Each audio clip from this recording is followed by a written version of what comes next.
지금 전국을 달구고 있는 성남 대장동 개발 의혹 사건에서 가장 궁금해하는 것은 그 SK증권을 통해서 이 개발 사업에 뛰어든 7명. 도대체 이 사람들이 누구냐? 대장동 7인이라고 하지 않습니까?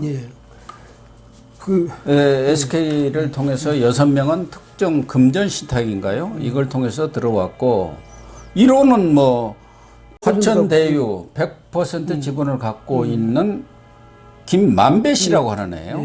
뭐 경제지, M경제지 부국장을 했고, 뭐 법조를 많이 출입했다는데, 어쨌든 지금 알려지기로는 2호에서 7호까지도 대충 알려진 것 같아요. 그게 뭐 확인이 된 건 아닙니다만 어떤 공식적인 기관이라든가 뭐 수사기관을 통해서 확인된 것은 아닌데, 지금 정치권에 나돌고 있는 그 1호에서 7호까지 투자들은 대충 밝혀졌죠. 예, 뭐 1호는 그 100% 화천대유, 그 다음에 2호, 3호는 가족, 뭐 부인과 뭐 누나 이런 쪽인 그 대표를 맡고 있고, 그다음 4, 5, 6호는 디벨로퍼 개발업자들이 개발업자가 이제 하고, 7호는 또 저기 이 김씨의 후배 언론인이라네요. 이런 식으로 가만 보면 정말 뭐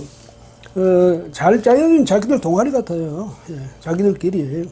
그러니까 하나는 김만복 씨에 가까운 사람들이고, 김만복 씨나 다름없는 김만배 씨나 김만복이는 옛날 국정원장 이상한이 한 사람 선글라스 쓰고 다닌 사람이고, 김만배 씨라는 이 모 경제지 그 부국장 출신이고, 그래서 부인, 누나, 뭐 후배라는 게 다 자기 사람 아니에요? 네, 그렇죠. 또 하나는 이제 이 개발업체, 소위 디벨로퍼라고 하지 않습니까? 부동산 개발을 전문으로 하는 4, 5, 6 이렇게 세 개 지분은 개발업체가 갖고 있는 그런 거 아니겠습니까? 그러면은 이 화천대유가 엄청난 지금 어떻게 보면은 수익을 올린 거 아니겠습니까? 그렇죠. 그러니까 김만배 씨는 1호 투자자 5천만 원 투자해서 천하대유 이걸 설립해 가지고 577억, 그리고 나머지 6명은 SK증권을 통해서 투자해 갖고 3억 5천에서 3,463억 원, 4,040억 원의 이런 엄청난 수익을 올린 것 아니겠습니까? 그런데 뭐 잘 아시다시피 이런 공공개발은 뭐 지역에서 단체장의 뜻이 없이는 절대 거기에 참여할 수도 없고, 또 그 개발 시행사로 선정이 되지를 않습니다. 우리가 현실적으로. 그럼 가장 지금 핵심은 뭐겠어요, 여기서? 왜 김만배 씨와 그 일가족, 그 사람들한테 이렇게 어마어마한 수익을 안겼을까요?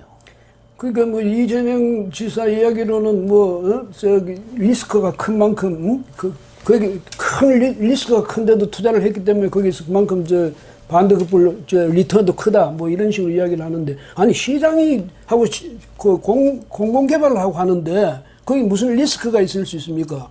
그러니까 이것은 특정인 누구에게 만약 저 뭐 그 사람이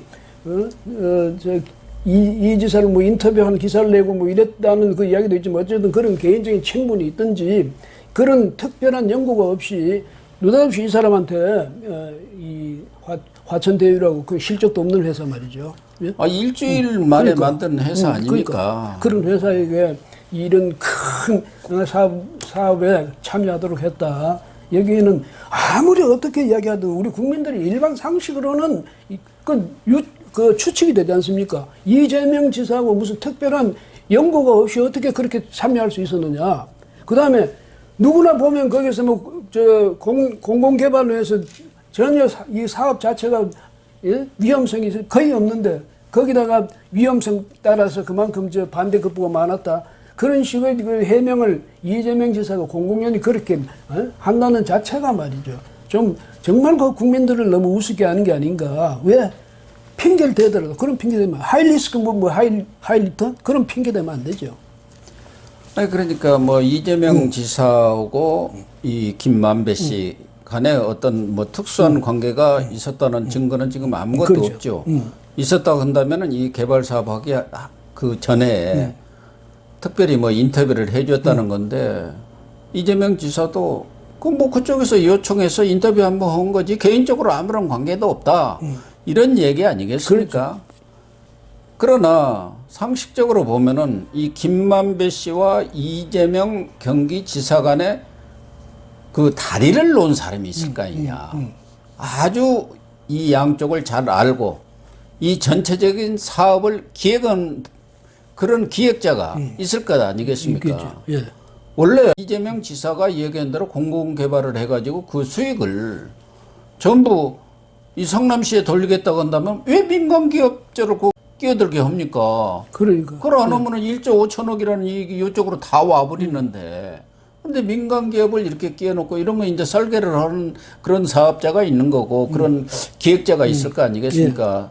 그게 성남 도시개발인지 누군지는 모르지만 어쨌든 여기서 밝혀져야 할 것은 김만배 씨와 이재명 지사 간의 관계가 어떤 관계가 있었느냐 그리고 그 관계를 이어준 사람이 누구냐 이게 사실은 밝혀져야 하는 것 아닌가요? 그 김만배 씨가 그 화천 대유다가 뭐이그한 그 초빙 한 무슨 뭐 이 뭐죠 뭐 자문위원이라든지 또는 고문이라든지 이런 사람 보면 법조계에서 아주 이름 난 사람들 아닙니까? 그렇습니다. 권순일 전 대법관이라든지 또 박영수 그 유명한 특검이라든지 이런 걸 보면 김만배 씨라는 이 사람의 그 뭐랄까 이 사람 그야말로 이쪽에 특히 이 법조계 이런 쪽에서는 마당발인 것 같아요. 예? 그 다음에 영향력도 굉장히 크고 예, 이렇게 되니까 자기들끼리 그러니까 그런 점에서는 이재명 지사도 뭐 사회적인 저명 인사고 말이죠.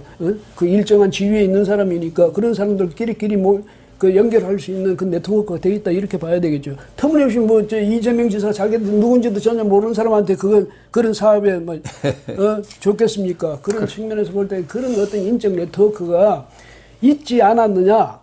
그러니까 지금 법조인들이 여기에 지금 많이 등장하지 않습니까? 대개 이런 개발 사업을 할 때는 이 보호막이 필요하잖아요. 그러면 이제 검찰 출신이라든가 또 이 판사 출신, 그 중에서도 고위직 이런 사람들을 딱 이 앞에 내세우면은 그래서 최동욱 씨 같은 경우도 옵티머스 고문을 하고 있었던 거 아닙니까? 이현재 씨는 왜 또 옵티머스 고문을 했겠습니까?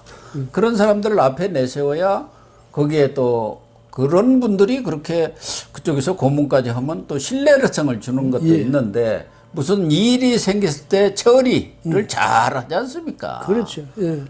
뭐 경찰, 검찰 그런 관련 일들이 대개 개발 사업을 하다 보면 생기는데 이런 사람들 지금 박영수 전 특검도 거기서 뭐 고문 변호사를 꽤 했다는 것이고 그 아들도 딸이죠, 딸도 재직에 있었고 더군다나 이 권순일 전 대법관은 이 이재명 지사를 결정적으로 기사 회생시킨 사람 아닙니까? 대법원 판결에서 5대5인데 이 권순일 전 대법관이 가장 선임으로서 딱 거기다가 무죄에다가 손을 들어주니까 거기 또 김명수까지 합쳐가지고 7대5가 된 거 아닙니까? 그리고 퇴직하고 2달 만에 화천대유에 상임 고문을 갖다 뭐 지금 말썽이 나니까 사퇴는 했다고 합니다만은 그 말이 되는 소리입니까? 거기에 지금 법무법인 그러니까 박영수 전 특별검사가 있었던 그 강남이라는 법무법인에서 같이 일했던 변호사 2사람이 지금 여기에 4호, 6호의 사회이사이고 사실상 이 4호, 6호의 투자자가 아니냐 이렇게 지금 나오고 있어요. 지금 특히 그 변호사들이 이 법에 대해서 잘 알지 않습니까? 그렇죠. 그래서 이 부동산 투자에 변호사들이 지금 난리라고 합니다. 온갖 전지 다니면서 부동산 개발이 지금 여기저기서 붐을 이루기 때문에 거기에 투자하고 사실상 개발 디벨로퍼로 참여를 한다는 거예요. 그래서 456이 이제 디벨로퍼, 개발업자들이 했는데 4569는 지금 이 박영수 전 특검이 대표 변호사로 있었던 강남의 두 변호사가 참여를 하고 있다는 거예요. 그러니까 거기에 또 강찬호 전 수원지검장도 자문 변호사를 했고, 지금 문제는 이재명 지사는 아니 거기에 화천대 1호 사원이 곽상도 국민의힘 의원의 아들이다. 거기서 7년을 근무했다. 그러니까 그 곽상도 게이트다. 이렇게 지금 얘기하고 있어. 자기는 광주에 내려가 갖고 지금 있지 않습니까? 이 추석 민심 또 호남 대책을 대비해서 거기 가서도 그거 아닙니까? 한 톨에 단 1원이라도 문제가 있었다면 나는 아마 가루가 됐을 것이다. 한 점의 먼지도 나는 묻지 않았다고 하고 결백을 주장하고 있단 말이에요. 그러니까 자기는 거기에 관여하지 않아, 시장은 거기에 직접 관여 안 한다는 그게 이제 명분이고, 그런데 아무리지만 그 수백억 수천억이 저 배당금으로 왔다 갔다 하는 그 사업을 해놓고 아니 주관이 그러니까 성남시인데 어떻게 관여를 안 합니까? 그러니까 자기는 모든 그래서 것에 대해서 성남시장에 오케이 사인이 나야죠. 예, 그렇게 해놓고는 한 달에 곽상도 의원 아들이 월급을 250만 원씩 받았다네. 근데 250만 원이라고 저 여권에서 그렇게 이야기는 안 해요. 연간 수천만 원의 뭐예요? 돈을 이런 식으로 이야기하는데. 250 12를 그러니까. 합치면 수천만 원이 예, 되지요. 그러니까 250만 원 받고 월급쟁이하는 그런 직원이 그 곽상도 아들 혼자가 있었습니까? 그건 아니잖아요. 그런데 물론 이렇게 되니까 곽상도 의원도 정치권의 그 논리 있다라면 저 여기에 대해서 참 뭐 연계되어 있으니까 관계자가 될 수밖에 없지만 문제는 자기 문제지. 이거 시장이라든지 이거 엄청난 힘을 가지고 사인할 수 있는 힘을 가진 사람, 그런 사람 빼놓고 그 직원, 그 평직원 하나 그거 몰아내가지고 그게 1호가 됩니까? 그래서 이렇게 해명할 때는 그렇게 치사하게 해서는 안 되죠. 그런데 적어도 그때 그 사업을, 사실상 뒤에서 그 사업을 전체를 주도하시다시피 했던 성남시장이 나는 몰랐네, 나는 모르고 자기들끼리 한 거네. 그러니까요. 이런 식으로 하는 게 이건 정말 말이 안 되죠. 그 다음에 뭐 자기는 1원 한 푼도 안 먹었다 할지도 모르지만 자기가 여하튼 그 관계되는 사람들이 하루아침에 그런 로또가 어디 있습니까? 로또라도. 그 곽상도 의원 아들은 사실상 이 대장동 개발은 이재명이 개발을 했다. 뭐 이렇게 얘기를 하고 있다는 얘기인데, 또 하나 의문점은 지금 이 사업을 주도했던 화천대유의 그 김만배라는 사람, 이 사람이 자기 회사에서 473억 원을 대출해 간 거예요. 아니 돈이 왜 필요할까요? 자기 회사 그 넣어두면 되는데, 물론 이제 그게 일부에서는 절세한 방법이라고는 하지만 473억 원이 어디로 가버렸느냐. 이 행방, 이런 것들도 의문이고, 특히 이 사업을 시작할 때 2015년에 시작한 거 아닙니까?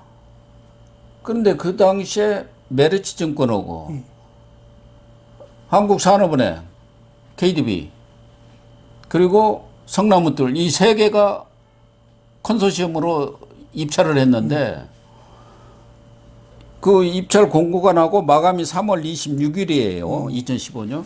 근데 하루 만에 결정해 버렸어요. 이 어마어마한 사업을. 그러면은 이미 내정이 됐다. 성남의 뜰로. 그 얘기 아닙니까? 그 얘기 맞죠. 그러니까. 예. 그리고 특혜를 준 거예요. 성남의 뜰에다가. 그리고 그 성남의 뜰에 성남 도시개발하고 민간업자 딱 만들어 놓은 거예요. 이미 틀을.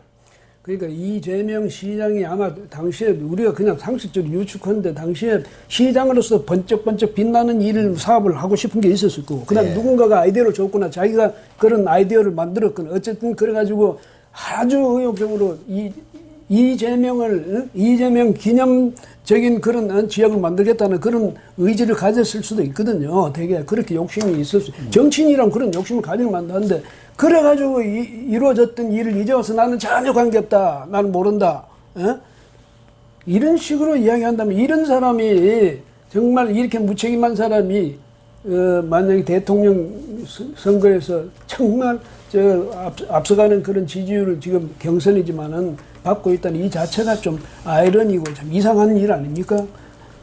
그러니까 대장동 개발 사업 이 전체적인 틀을 이렇게 들여다보면은 이게 특정인을 위한 맞춤형 개발 사업이고 특혜 사업 아니냐는 것이죠. 이렇게 성나무들에다가 하루 만에 마감하고 하루 만에 성나무들로 주었는데 그 중에서도 성나무들이 가장 점수를 많이 받은 것, 되게 평가라는 것도 하지 않습니까? 이런 데서는 법적으로 절차적으로 하자를 얻기 위해서 할 건 다 합니다.